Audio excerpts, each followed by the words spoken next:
बिस्मिल्लाहिर्रहमानिर्रहीम। हेलो नाज़रीन, अस्सलाम वालेकुम। टॉपिक को शुरू करने से पहले आपको मैं बताना चाहती हूँ कि अगर आप मेरे चैनल को बिना सब्सक्राइब किए इस वीडियो को देख रहे हैं तो पहले इस चैनल को सब्सक्राइब कर लीजिए, क्योंकि मैं आपके फ़ायदे और आपके बेहतर ज़िंदगी के लिए रोज़ाना ख़ास नई नई जानकारी लेकर इस चैनल पर आती हूँ, जिससे आप घरेलू तरीके से बीमारियों का इलाज कर सकते हैं और बिना दवाई के तंदुरुस्त रह सकते हैं।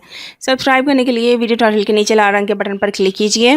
नाज़रीन, आज हम आपको बताएंगे कि पलकें लंबी कैसे की जा सकती हैं। चेहरे की खूबसूरती आँखों से होती है, लेकिन आँखों की खूबसूरती पलकों से होती है। नाज़रीन, आज हम आपके लिए जो नुस्खा लेकर आए हैं उससे आपकी पलकें लंबी हो जाएंगी, वो भी सिर्फ एक हफ्ते में।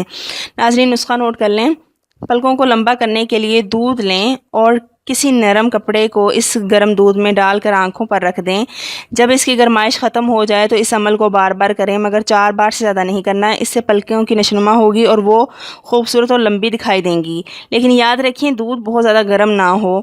नाज़रीन, अगर आपको जल्द ही फ़ायदा हासिल करना है तो मेरी इन टिप्स पर अमल ज़रूर कीजिएगा, इंशाल्लाह ताला फ़र्क महसूस होगा। तो नाज़रीन, ये थी मेरी आज की वीडियो। उम्मीद करती हूँ आप सबको पसंद आई होगी। मेरी वीडियो को लाइक और शेयर ज़रूर कीजिएगा। मेरे चैनल को सब्सक्राइब करना मत भूलिएगा।